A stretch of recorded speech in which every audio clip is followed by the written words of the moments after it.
You are listening to The Vocal Technologist. Spoken tech for your ears.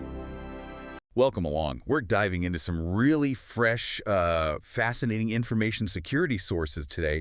The plan, pull out the crucial stuff, the surprising facts so you can get up to speed fast. Because honestly, the threats out there are, well, they're way more varied and weird than you might think. Exactly. And what's really interesting is how things that seem totally separate, different incidents, actually start to show these underlying patterns.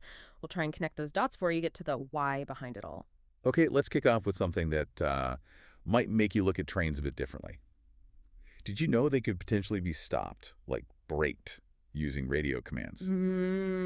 Yeah, our sources flag a critical vulnerability.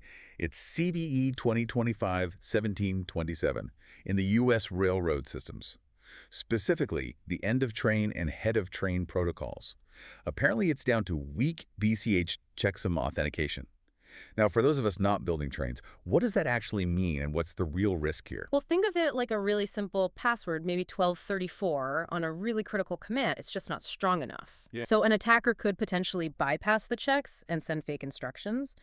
The real-world implications are, frankly, pretty severe. You could disrupt operations, maybe even cause sudden stops. It's a major safety and logistics risk affecting, the whole U.S. rail industry. No. So companies like Hitachi Rail, Wabtec, Siemens, they really need to get on top of isolating these networks and securing remote access urgently. Right. So moving from that kind of critical infrastructure to something maybe more familiar but just as critical, software flaws. There's a big alert out for a Fortinet 40Web SQL injection vulnerability. That's CVE 2025-25257.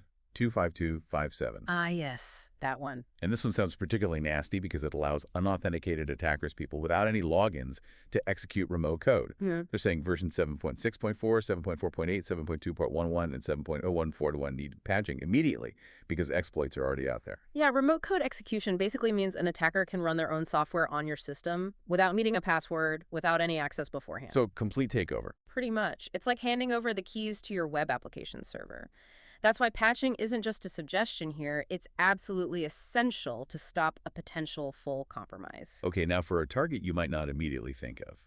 Louis Vuitton, the luxury brand, hit twice in 1 week back in July. Right. Compromising UK and Korean customer data names, contact details, purchase histories. And this is, what, the third LVMH breach in just 3 months? It is.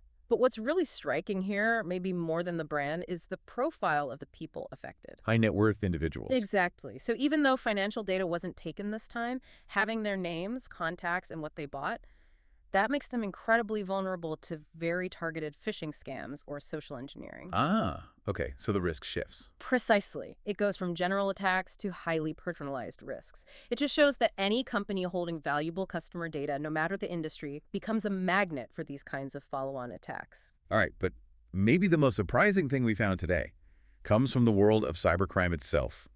Who's the absolute last person you'd expect to be negotiating for a major ransomware group? Let me guess. A Russian basketball player, Daniel Kasatkin, arrested in Paris on U.S. charges. Computer fraud conspiracy, accused of being a negotiator for a group that hit something like 900 organizations between 2020 and 2022. Wild, right? That is unexpected. It really underlines how diverse the people involved in cybercrime are becoming. It's not just the old stereotype of a hacker in a hoodie anymore. Definitely not. These operations are global, and they pull people in from all sorts of backgrounds. It really blurs the lines. And the weirdness doesn't stop there. We also saw Elmo's official X account get hacked, posting racist stuff and pushing a crypto scam. Oh, dear. And then there was a guy in the UK who got a suspended sentence for hacking train station Wi-Fi just to display hateful messages. It just shows. The motivation isn't always money, is it? Not at all. Sometimes it's ideology, sometimes it's disruption, sometimes it's just mischief, I suppose. It really covers the whole spectrum of human behavior, good and bad. So bringing this back to those of you working with tech every day, what does it all mean?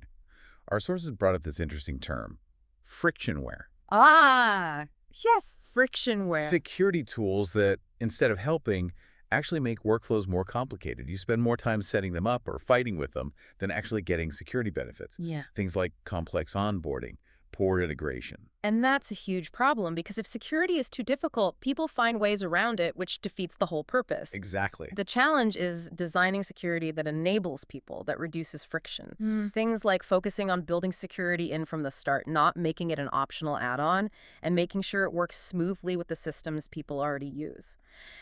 How do we make security feel like part of the process, not a roadblock? That's the key question. And one last point, kind of a broader industry debate. This tendency to write custom code when there are perfectly good, well-tested libraries available. Reinventing the wheel. Right.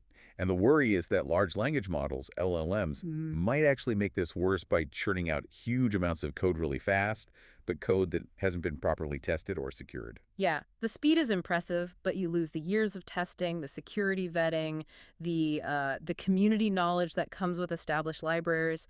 It's a potential long-term risk for software quality, for security, and even for team efficiency. It's about finding that balance, isn't it, between innovating quickly and using solid, proven foundations. What a range we've covered today. Vulnerable trains, luxury hacks, basketball players involved in ransomware, and even how our own tools can trip us up. It really shows how staying informed helps make sense of all this complexity. It really does. So thinking about how widespread and, frankly, weird these digital risks are, maybe a final thought for you listening. What's one small thing you could do this week? Maybe just to boost your own digital resilience, or perhaps challenge an assumption you hold about technology. Great question to ponder. Thanks for exploring all this with us today, and definitely keep that curiosity going. Spoken Tech for your ears.